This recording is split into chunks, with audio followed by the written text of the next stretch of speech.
आज मी आयुष्य माझे चाचपाया लागलो, आज मी आयुष्य माझे चाचपाया लागलो, नेमके ते हरवले जे मी जपाया लागलो. दाढी वाढून पाहिला मी, दाढी काढून पाहिला, चेहरा कंटाळवाणा पण अबाधित राहिला. डॉक्टर मंदार दातार जे शास्त्रज्ञ आहेत, नोकरी सांभाळून कवितांचा संग्रह करतात, वाचन करतात, तसेच लिहितातही.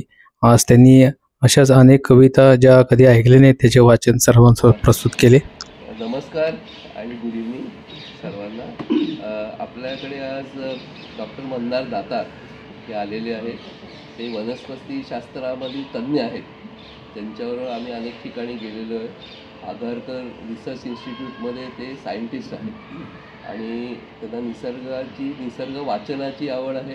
त्याच्यातनं त्यांना सुचले अतिशय चांगल्या चांगल्या कविता सुचतात. तर पूर्वी मी त्यांच्या काही कविता ऐकलेल्या आहेत. तर आज आपल्याला खूप चांगला योग आहे की मंदारनी हे स्वतःला म्हणजे ऑफर केलं की इकडे या प्लॅटफॉर्मवर त्यांच्या त्या कविता, त्यांना आवडलेल्या कविता ते आज सादर करणार. तर आपण आता एका गवताच्या शोधून काढलेल्या वनस्पतीला नाव लिहिलेलं आहे. त्यांचं नावच दिलं आहे, त्यांनी शोधून काढली एक नवीन प्रजाती. आणि त्यांचा वनस्पती शास्त्रांचे वर्गीकरण ज्याच्यावरची संशोधन आहे, त्याच्यावरती PhD आहे त्यांची. तर टॅक्सॉनॉमी हा अतिशय अवघड विषय बाटलीमधला असतो, ज्याच्यामुळे अर्धे लोक 90% लोक सोडून देतात. जसं ॲनाटॉमीमुळे मेडिकलचे लोक सोडतात, तसं टॅक्सॉनॉमी. तर त्याच्यामध्ये त्यांनी ते सगळं जोर लावून ते PhD चांगल्या प्रकारची PhD सरांनी केली. मी क्रिटिकली बघितलं किंवा सायंटिस्ट म्हणून क्रिटिकली बघितलं की काही आवडतात, अगदीच आवडतात, पण त्यातले आज नको. माझे फार अत्यंत आवडते कवी होते म्हणजे मर्ढेकर.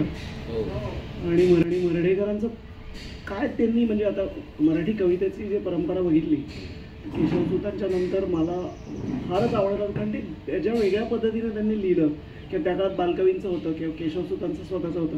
पण मर्ढेकरांनी शहरी कॉन्टेम्पररी ज्या गोष्टी आहेत ना, त्या ज्या कवितेत मांडल्या ना, त्या अप्रतिम आहेत. त्यातली एक कविता सुरुवात करूया आपण. एडवर्ड विल्सन नावाचे इव्होल्युशनरी बायोलॉजिस्ट होते, एन्टॉमॉलॉजिस्ट, मुंग्यांवर ज्यांनी काम केलं. तर विल्सननी काही एक 10-1 वर्षापूर्वी, आता जस्ट गेले मागच्या वर्षी, त्यांनी 10-1 वर्षापूर्वी, कदाचित थोडं आधी असेल, अँट हिल नावाची एक कादंबरी लिहिली, मुंग्यांचं वारूळ अशा अर्थाने. मराठीत त्याचा अनुवाद उत्तम आहे, नंदाखरेंनी केला आहे. त्याची प्रस्तावना गाडगियांनी लिहिली आहे. मनोविकाचं पुस्तक आहे वारूळ पुराण नावाचं. आणि त्या अँट हिलमध्ये ती इंग्लिशही वाचली मी आणि अर्थात अनुवादही वाचल्यानंतर. तर 3 स्तरावरती घटना कादंबरी घडते. तर त्याच्यामध्ये एक म्हणजे मुंग्या कशा वागत असतात एकमेकांशी, त्यांचे समाज कसे असतात, एकमेकांशी संघर्ष कसा असतो, सहकार्य कसं असतं ते असतं. एक तो जो रॅफ म्हणून मुंग्यांचा अभ्यास करणारा किंवा निसर्गाचा अभ्यास करणारा, आणि त्या तिथं सगळीकडे जगात जे होतं आहे तसं अर्बनायझेशन अप्रोचिंग आहे आणि लोकांना ते सगळे रिसॉर्ट्स बांधायचे आहेत आणि सगळं करायचं आहे. तर मुंग्यांच्या स्तरावर मुंग्यांमध्ये काय इंटरॅक्शन चालू आहेत, माणसाच्या स्तरावर एकमेकांमध्ये कशा इंटरॅक्शन चालू आहेत, आणि रॅफच्या मनामध्ये काय इंटरॅक्शन चालू आहेत वेगवेगळ्या गोष्टींच्या. अशा 3 स्तर उत्तम कादंबरी, त्यांनी हे 3 स्तर कनेक्ट करणारी कादंबरी विल्सनने लिहिली. मराठीतला अनुवाद संक्षिप्त आहे, पण ती मूळ कादंबरी फार अप्रतिम. पण विल्सननी हे 3 स्तर मांडायच्या आधी मर्ढेकरांनी 2 माणसांचे आणि मुंग्यांचे स्तर जोडून ठेवलेत, म्हणून ही कविता मला फार आवडते. ते म्हणतात की मी एक मुंगी, हा एक मुंगी, तो एक मुंगी, तू एक मुंगी, ही एक मुंगी, ती एक मुंगी, 5 येथल्या 5 फिरंगी परदेशी. मुंबईत राहणारे आहेत तेव्हा त्यांना ते सहस्त्र जमल्या लक्ष कोटीही, अब्ज अब्जन निखर्व मुंग्या, अनंत अगणित साऱ्या जमल्या, किती वारुळी किती लफंग्या. आता त्यांनी मुंग्यांचं वर्णन करायला सुरुवात केली. पुढं कशी कविता जाते ते बघा. म्हणजे हे कवीचं एक फार मोठं वैशिष्ट्य आहे की ते एक सुरुवात तुम्हाला मिळते किंवा काहीतरी एक पॉईंट मिळतो पहिला. त्यांनी अलीकडची पलीकडची कविता जी गुंफायची असते ना, तर कशी मर्ढेकर गुंफत जातात. मुंगीनी सुरुवात केलेली आहे त्यांनी. व्रतस्थ बनूनी चावा काढित, कुणी कुणी पाजित मधुरस इतरा, जन्मकंठती फळवती कुणी, सम्राट दिला प्रसन्न चतुरा. त्या राणी राणी मुंगीला ते सगळं ते करत राहतात, त्या छोट्या मुंग्यांना रस पाजत राहतात. संरक्षण म्हणून त्या चावा घेतात बाकीच्या जे प्राणी येणार आहेत बाकीच्या मुंग्यांचे, आणि ते एकदम आता गिरण्यांवर येतात. मर्ढेकर, आला आला स्वस्त दरावर आला हो आला, हा मुंग्यांचा लोंढा आला, खोला फाटक खोला. ह्यानच मुंग्या ही माणसे, ह्यानच मुंग्या हीच माणसे, असेच होते गांधीजीही. बुद्ध ख्रिस्त अन कृष्ण कदाचित, कालिदास अन तैकोब्राही. ह्यानच मुंग्या हीच माणसे, मने अनामिक जरी साऱ्यांची, लखतरलेल्या मिनिटांच्यावर सदैव बुरखा लाज स्वतःची. परत आता ते माणसाच्या मनामध्ये शिरले मुंग्यांनी सुरुवात करून माणसांची मुंग्यांची कंपॅरिझन करून, कुणी मारावे कुणी मरावे, कुणी जगावे खाऊन दगड, कुणी मारावे कुणी मरावे, कुणी जगावे खाऊन दगड, वितळवून कुणी पाषाणांना, वितळवून कुणी आयुष्यांना, ओतावे अन सोन्याचे घड. या जगण्यातून या मरण्यातून, हसण्यातून अन रडण्यातून ह्या अशाश्वताच्या मुठी वळूनी, अद्य अपाप वरती चढतील बाह्या. परत वाचतो, या जगण्यातून या मरण्यातून, हसण्यातून अन रडण्यातून या अशाश्वताच्या मुठी वळूनी, अपाप चढतील वरती बाह्या. अखेर घेता टक्कर जरी मग, युगायुगांचे फुटेल भाल. युगांचं भाल फुटेल अशी कल्पना आहे, कपाळ. अखेर घेता टक्कर जरी मग, युगायुगांचे फुटेल भाल, अशाश्वताच्या समशेरीवर शाश्वताची तुटेल ढाल. नेहमी कविता संपवताना यानच मुंग्यांनी संपवायला पाहिजे होती, पण कविता मुंग्यांनी सुरू होऊन कुठं जाते, कसा प्रवास करते, फार इंटरेस्टिंग आहे. एक प्रश्न होता की फिरंगी मुंगी याचं काही वैज्ञानिक आहेत, त्याचे बरेच इंटरप्रिटेशन आहेत. कारण म्हणून मी विल्सननी सुरुवात केली. तर एक समाज असतो एका वारुळाचा, तर त्यांच्यासाठी शेजारचं वारुळ हे फिरंगी असतं, परदेशी असतं, आणि ते त्यांच्याविरुद्ध लढत राहतात.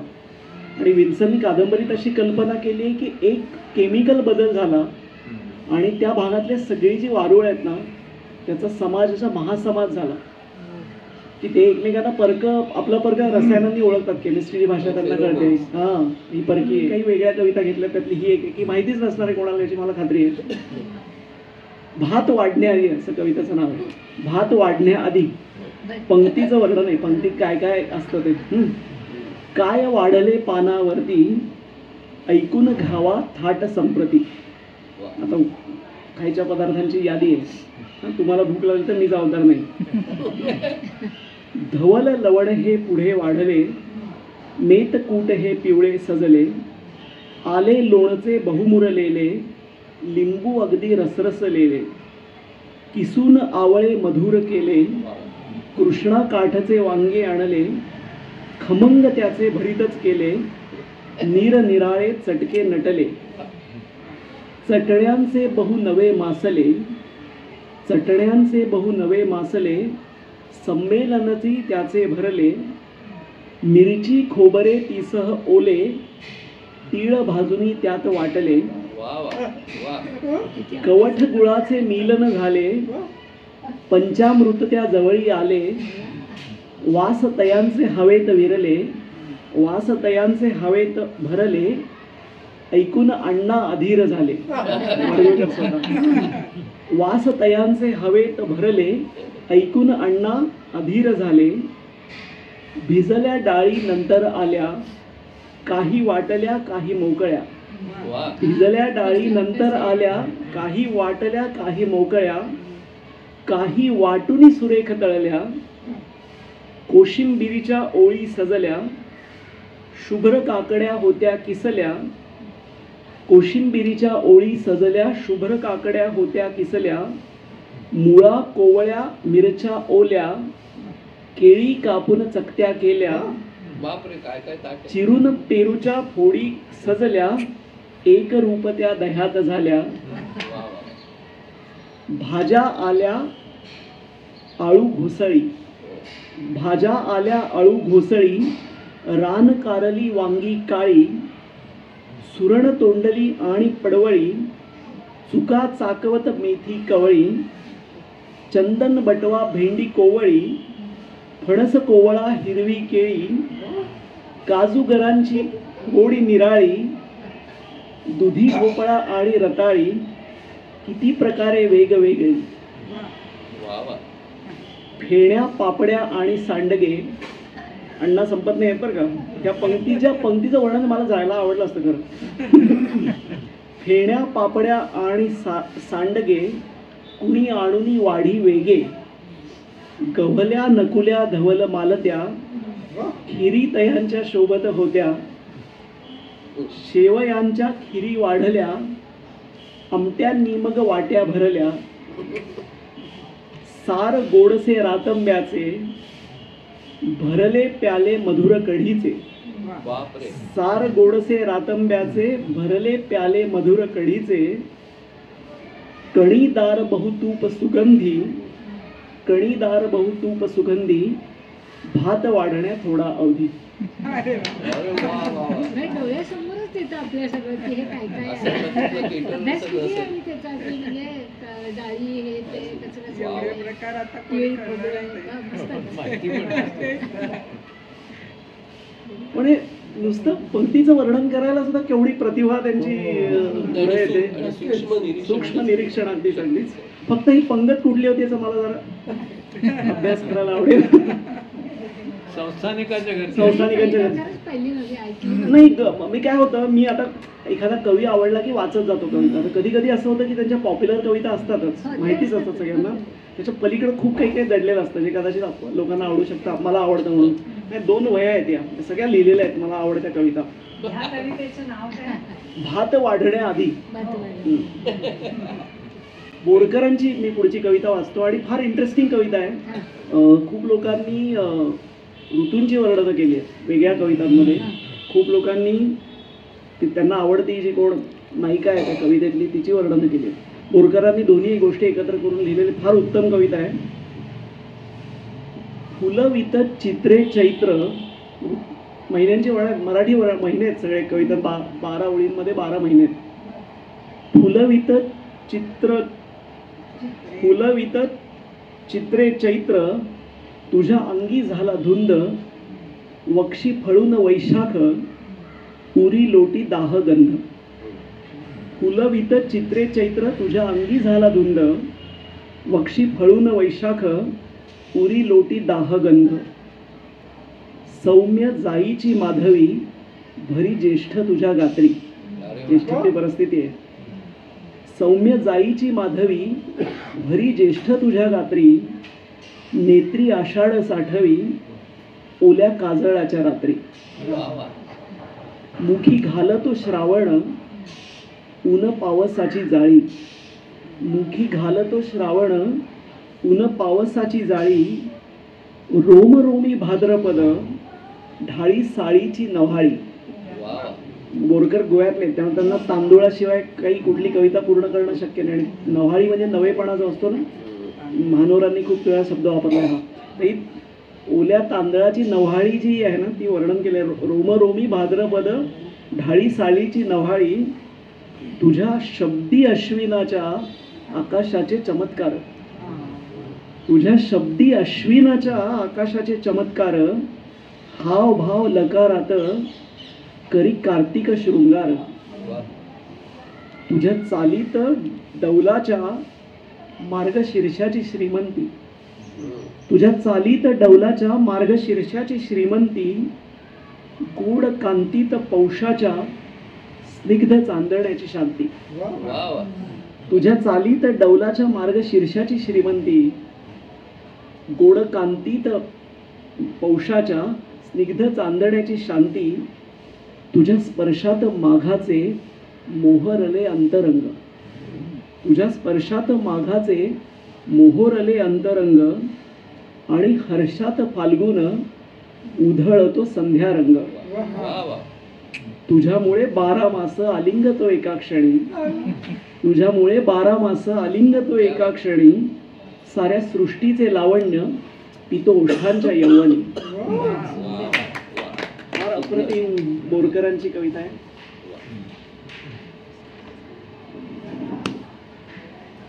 तर बोरकरांच्या खूप कविता माहिती आहेत, पण ही परत मी म्हणलं तसं माहिती नसलेली कविता आहे, कोणाला फारशी परिचित नसलेली.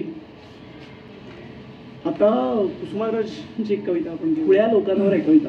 खुळे लोक समाजातले आपल्याला जे दिसतात ना त्यांची कविता आहे. पण मी म्हणलं तसं कवीला एक पॉईंट सापडतो. आपण बर्डेकरांच्या कवितेत मी म्हणालो तोच की कवीला एक पॉईंट सापडतो काहीतरी लिहिलेला, आणि तो कविता विस्तारत कशी जातो, पुढं कशी नेत राहतो, हे इंटरेस्टिंग आहे फार. मला कवितेमध्ये ते महत्त्वाचं असतं. आणि असं म्हणतात की तुम्ही जर तुमच्या लिहिलेल्या, स्वतः कविता करत असल्यामुळे मला हे नीट आरखून घेतलेलं आहे मी, की तुम्ही तुमच्या कवितेच्या ओळीच्या प्रेमात पडलात की तुम्ही काही नवीन लिहिणार नाही, तीच चालून ठेवता. You keep on checking it again and again, की तिकडं बघून की व्यवस्थित झालंय ना. ह्याच्यातून ती कविता कशी प्रवाहित होत जाते आणि विषय कसा पुढे जातो, आणि अतिशय साधी सुरुवात आहे आणि शेवट कुठं कविता गेली ह्याच्यातून, याच्यासाठी कुसुमाग्रजांची खास बघण्याची कविता आहे. खूप कुसुमाग्रजांच्या खरं मला आवडतात, आणि पण ही माहीत नसलेली परत वेगळी कविता. परत अशी माणसे खुळी बावळी जाती बाजारात, तुम्ही आम्ही जे बाजारात जाणार त्यांचं वर्णन. अशी माणसे खुळी बावळी जाती बाजारात, कमी आणती जिन्नस पैसे जास्त सदा देतात. आता गुगल पेनी काय होतं माहित नाही. अशी माणसे खुळी बावळी जाती बाजारात, कमी आणती जिन्नस पैसे जास्त सदा देतात. असो नसो गाडीला गर्दी जागा नसते यास, असो नसो गाडीला गर्दी जागा नसते यास, उभ्या उभ्याने प्रवास करती त्रास नको कोणास. घड्याळ असते जवळ परिते किल्ली वाचून बंद. घड्याळ असते जवळ परिते किल्ली वाचून बंद, विलंब करती सर्व ठिकाणी चाल मुळातच बंद. घड्याळ असते जवळी परिते किल्ली वाचून बंद, विलंब करती सर्व ठिकाणी चाल मुळातच मंद. हरवती सदऱ्याच्या गुंड्या बूट सापडे एक, हरवती सदऱ्याच्या गुंड्या बूट सापडे एक, मुदत बार झाल्यावरती जाती वटवायाला चेक. हरवती सदऱ्याच्या गुंड्या बूट सापडे एक, मुदत बार झाल्यावर जाती वटवायाला चेक. कागद हरवे कचेरीत ते मेजाखाली शिरती, कागद हरवे कचेरीत ते मेजाखाली शिरती, धांदलीत त्या पैसे पडती दौत सांडते वरती. पडती झडती अडखळती हे पराभूत व्यवहारी. फार उत्तम ओळ आहे या कवितेतली. पडती झडती अडखळती हे पराभूत व्यवहारी, वावरती या जगात परंतु अन्य जगात पथारी. पडती झडती अडखळती हे पराभूत व्यवहारी, वावरती या जगात परंतु अन्य जगात पथारी. परी केधवा अघटित घडते काही पणाला लागे. परी केधवा अघटित घडते काही पणाला लागे, अशा बावळ्यांमधून होती ज्वालांचे गिरी जागे. अशा खुळ्यांच्या जमावातून महाखुळे ते येती, अशा खुळ्यांच्या जमावातून महाखुळे ते येती, जनावरातून माणसास ते पुढे जरासे नेती. अशा खुळ्यांच्या जमावातून महाखुळे ते येती, जनावरातून माणसास ते पुढे जरासे नेती. महाखुळे ते होती, महाकुळे ते होते असती म्हणून आपण सारे. महाखुळे ते होते असती म्हणून आपण सारे, रुपयांसह पेटीत ठेवतो 2-4 हे तारे. उत्तम उदाहरण म्हणजे कवी स्वतःच आहे. कुठून ती कविता सुरू होते आणि कुठं त्याला म्हणजे वैश्विक जे अपील शेवटी जे येतं ना, म्हणून उदाहरणं द्यायला पाहिजे थोडी. खूप लागू पडतील आपल्या आसपास बघितलेली उदाहरण.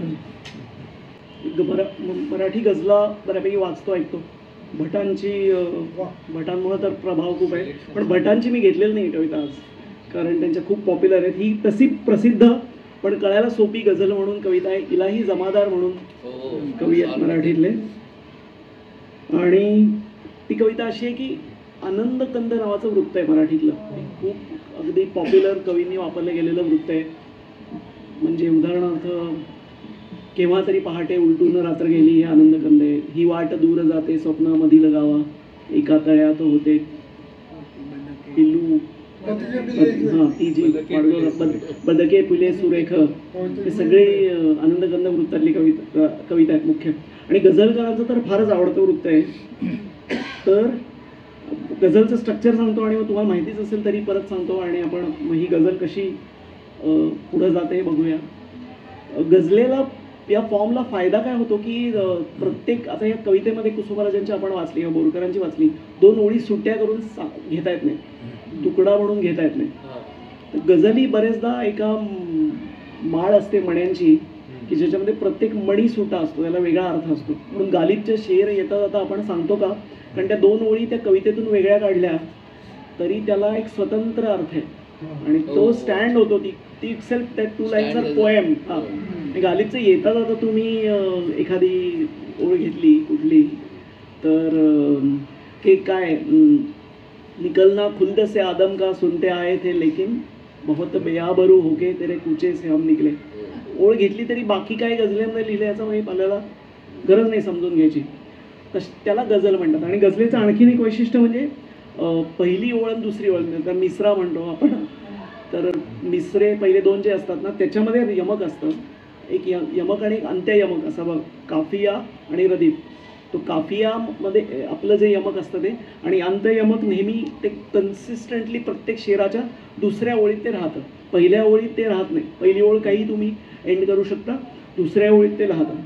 ती कविता अशी की अंदाज आरशाचा वाटे खरा असावा. आता ही ओळ सांगितल्यावर जे गझल ऐकतात त्यांना माहिती आहे की या ओळीत आता आपल्याला लक्षात आलंय की त्या खरा असावा अशी काहीतरी रायमिंग पुढच्या ओळीत येत राहणार. हां, अंदाज आरशाचा वाटे खरा असावा, बहुतेक माणसाचा तो चेहरा असावा.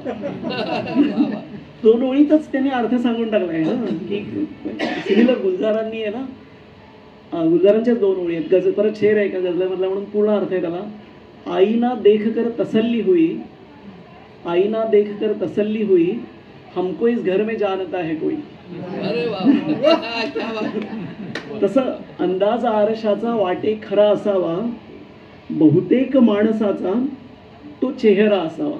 त्याच्यात स्ट्रक्चर आता कसं आहे की असावा असावा, आता हे सर्व पूर्ण गझलभर शेवटपर्यंत कॉमन राहणार आणि ही खरा आणि चेहरा याची यमकं येत राहणार आणि ती दुसऱ्या ओळीत येणार. तेव्हा तुम्हाला पहिली ओळ एखादी सांगितली की दुसऱ्या ओळीत तुम्हाला माहिती आहे की रानी संपणार आहे यमक आणि असावा कॉन्स्टंट राहणार आहे. ते नेमकी दाद कुठं दिली पाहिजे हे लक्षात येतं गझलमध्ये. पुढची त्यांची ओळ अशी आहे की दारात ती उभी अन नयनी अबोल अश्रू, लाचार ती असावी तो उंबरा असावा. पूर्ण परत म्हटलं तसं पूर्ण अर्थही कवितेला कळतो आणि मूळ याला खरा असावा चेहरा असावा यांनी उंबरा असावा कनेक्ट केलेलं आहे. का आळ खंजीरावर घेता तुम्ही खुनाचा, का आळ खंजीरावर घेता तुम्ही खुनाचा, का वाटले तुम्हाला तो सोयरा असावा. म्हणजे किती इंटरेस्टिंग कवीने मांडल्यावर का की खंजीरावर तुम्ही खुनाचा आळ घेताय, पण मग म्हणजे खून कोण करणार आहे, सोयरेच माणसं खून करणार आहेत. परदेशी म्हणजे परका माणूस काही खून तुमचा करणार नाहीये. तसं त्याच्यातला हा कॉन्ट्राडिक्शन आहे की का आळ खंजीरावर घेता तुम्ही खुनाचा, का वाटले तुम्हाला तो सोयरा असावा. काठावरी उतरली स्वप्ने तहानलेली, काठावरी उतरली स्वप्ने तहानलेली, डोळ्यात वेदनेचा माझ्या झरा असावा. काठावरी उतरली स्वप्ने तहानलेली, डोळ्यात वेदनेचा माझ्या झरा असावा. या झरा हेच यमक वापरून इलाही जमादारांचा नसलेला एक शेर आहे, ह्याच मीटरमध्ये ह्याच कवितेमध्ये फिट होणारा. पूर्वी तर शायरांना असे ते रदीफ द्यायचेच की तुम्ही हा रदीफ घ्या आणि काफिया द्यायचे आणि तुम्ही बसून हे एकत्र कविता लिहा आणि लोक तसे लिहायचे. आणि जगजीत सिंगनी आणि चित्रा सिंगनी काही हे प्रयोग केलेत की 2 शायरांच्या कविता एकत्र गायच्या. म्हणजे एक जगजीत कोणाचं तरी गालिबचं शेर गातो आणि चित्रा आणखीन कोणाचं तरी शेर गाते. तर ते असे प्रयोग त्यांनी केलेले आहेत. कारण तुम्हाला एकदा स्ट्रक्चर दिलं की प्रत्येकजण स्वतःचा विस्तार करू शकतो. तर इलाही जमादार म्हणतात की काठावरी उतरली, झऱ्याची कल्पना आहे फक्त, जरा कल्पना कोण कवी कसा एक्सप्लेन करेल बघा.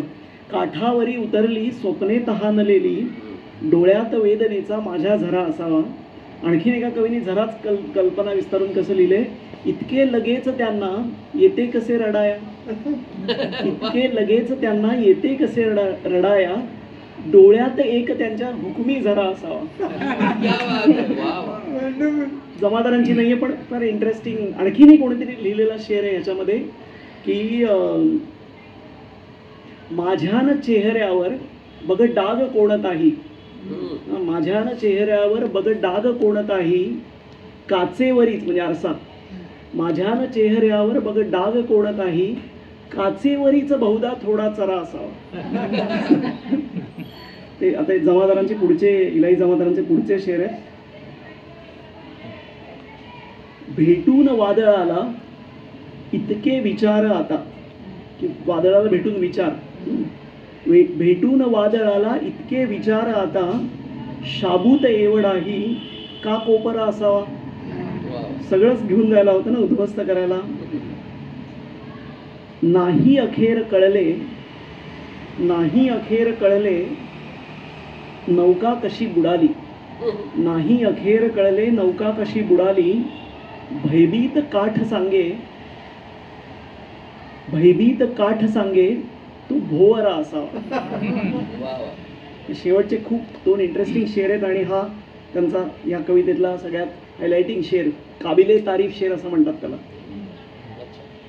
जखमा कशा सुगंधी झाल्यात काळ झाला, जखमा कशा सुगंधी झाल्यात काळ झाला, केले तर वार त्याने तू मोगरा असावा.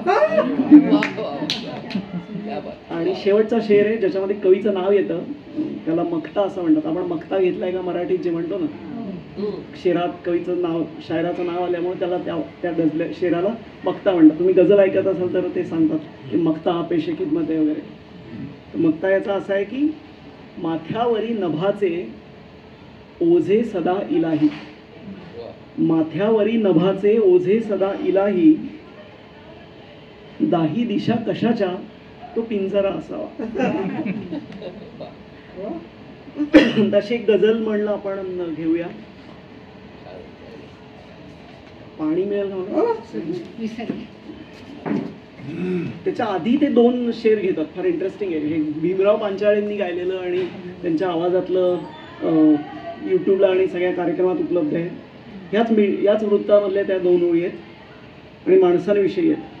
वाचलेली ऐकलेली माणसे गेली कुठे, वाचलेली ऐकलेली माणसे गेली कुठे, पुस्तकातून भेटलेली माणसे गेली कुठे, वाचलेली ऐकलेली माणसे गेली कुठे, पुस्तकातून पाहिलेली माणसे गेली कुठे, रोज अत्याचार होतो आरशावरती आता, रोज अत्याचार होतो आरशावरती आता, आता आरशाला भावलेली माणसे गेली कुठे.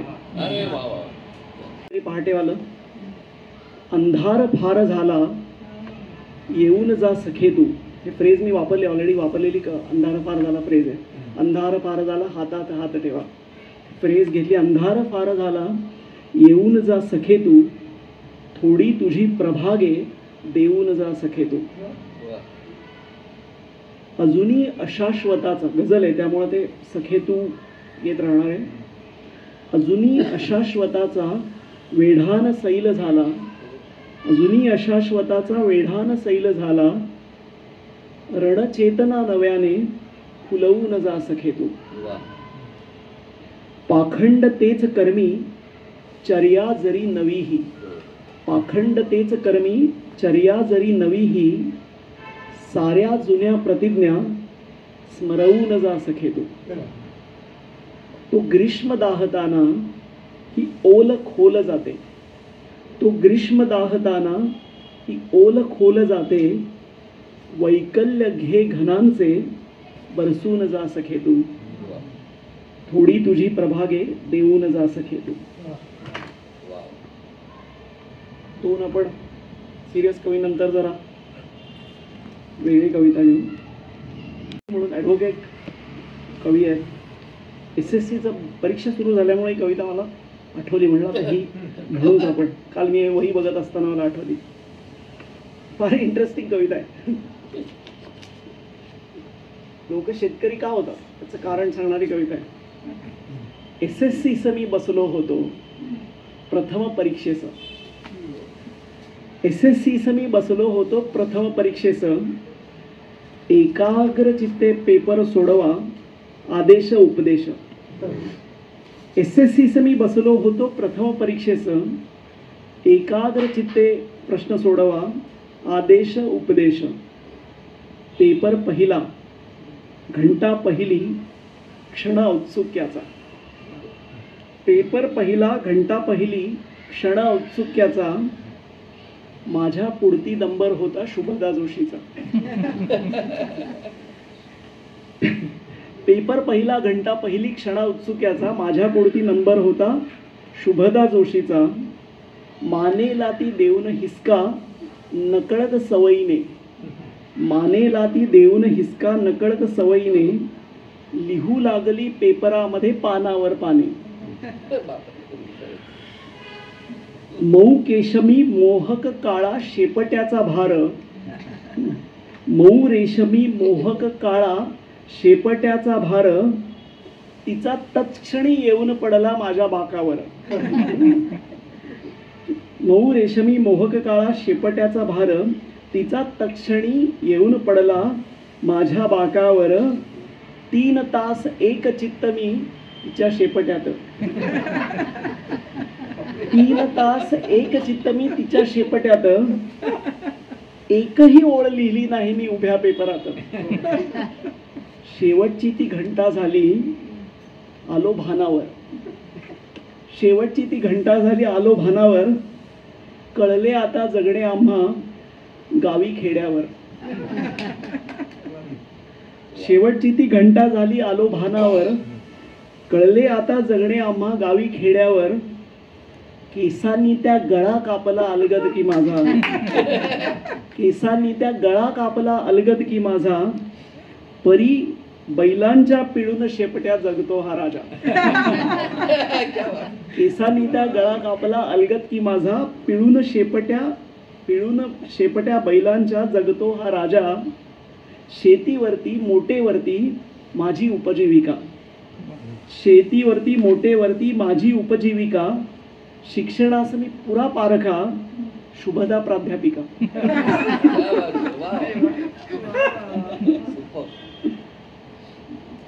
प्रसिद्ध नसलेले पण काही फार जेम असलेले कविता आहेत. प्राध्यापिक शुभदेलाच ही कविता पण की आता ही कविता होती. हो खरंच आहे. शुभदाला आवडले. पुढची गझल परत गझल आहे आणि विंदाकर्णीकरांची आहे. विंदाकर्णीकर फारच आवडते कवी. पण खूप इंटरेस्टिंग काय काय गोष्ट कविता त्यांनी लिहिल्या आहेत. त्यातली म्हणून आम्ही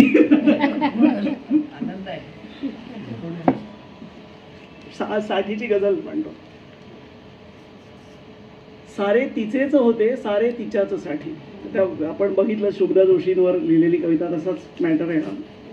सारे तिचेच होते सारे तिच्याच साठी. हे चंद्र सूर्य तारे होते तिच्याच पाठी. सारे तिचेच होते सारे तिच्याच साठी. हे चंद्र सूर्य तारे होते तिच्याच पाठी. आम्ही एक होतो आम्ही त्यात होतो खोटे कशास बोला. आम्ही त्यात होतो खोटे कशास बोला. त्याचीच ही कपाळी बारीक एक आठी. उगवायची उषाती आमची तिच्याच नेत्री. उगवायची उषाती आमची तिच्याच नेत्री. अन मावळा वयाची संध्या तिच्याच ओठी. दडवीत वृद्ध होते काठी तिला बघून. दडवीत वृद्ध होते काठी तिला बघून. नेसायचे मुमुक्षू इस्त्री करून छाटी. दडवीत वृद्ध होते काठी तिला बघून, नेसायचे मुमुक्षू इस्त्री करून छाटी. जेव्हा प्रदक्षिणा ती घालीच मारुतीला. जेव्हा प्रदक्षिणा ती घालीच मारुतीला, तेव्हा बघायची हो मूर्ती वळून पाठी. जेव्हा प्रदक्षिणा ती घालीच मारुतीला, तेव्हा बघायची हो मूर्ती वळून पाठी. प्रत्यक्ष भेटली का नव्हती तशी जरुरी. प्रत्यक्ष भेटली का नव्हती तशी जरुरी. स्वप्नात होत होत्या तसल्या अनेक भेटी. प्रत्यक्ष भेटली का नव्हती तशी जरुरी. स्वप्नात होत होत्या तसल्या अनेक गाठी. हसतोस काय बाबा तू 22शीत बुड्ढा. हसतोस काय बाबा तू 22शीत बुड्ढा. त्यांना विचार ज्यांची उद्या असेल साठी.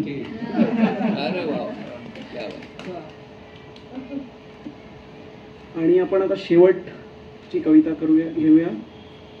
म्हणलं तसं माझे अत्यंत आणखीन एक आवडते कवी आहेत पाटणकर, भाऊसाहेब पाटणकर.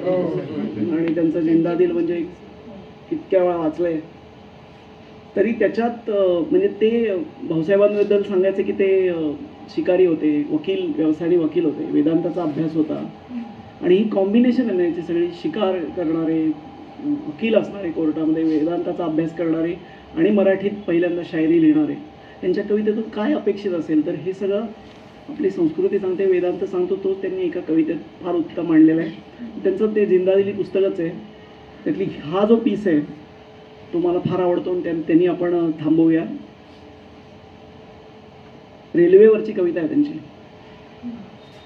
जीवनाची रेलगाडी ना कळे नेते कुठे. जीवनाची रेलगाडी ना कळे नेते कुठे. तिकिटावरी तर स्टेशनाचे नावही नाही कुठे. जीवनाची रेलगाडी ना कळे नेते कुठे. तिकिटावरी तर स्टेशनाचे नावही नाही कुठे. फुकटात न येते आम्हा आहे कुणी येऊ दिले. फुकटात न येथे आम्हा आहे कुणी येऊ दिले. दाम साऱ्या सकृताचे मोजूनी आम्ही दिले. गोष्टी तशा तर खूप आम्ही एकमेका सांगतो. गोष्टी तशा तर खूप आम्ही एकमेका सांगतो.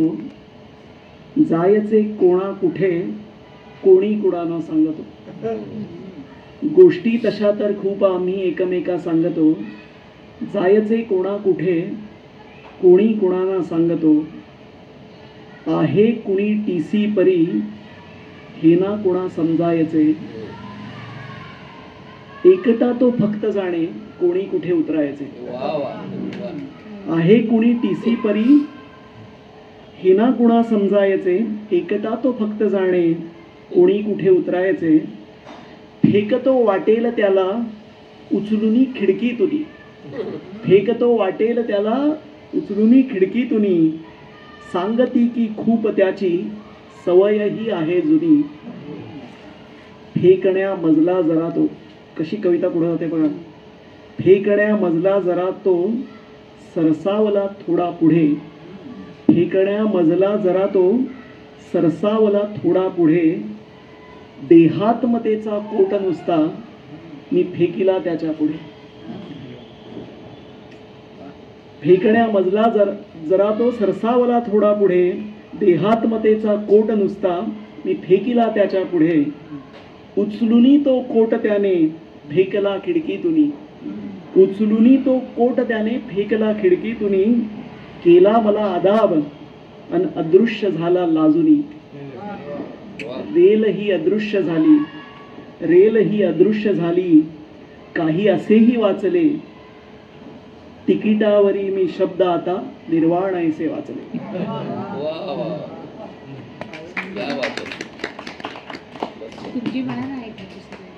आता या दोन कवितांनंतर पाटणकरांनंतर काही बोलणं आपण वेगळ्या वेगळ्या कविता आहेत. हा. छान आणि चांगल्या. आणि मी असं म्हणलं प्रसिद्ध कवींच्याच पण जरा त्यातल्या त्यात माहिती नसलेल्या कविता Correct. तुम्ही आलात म्हणजे नाही.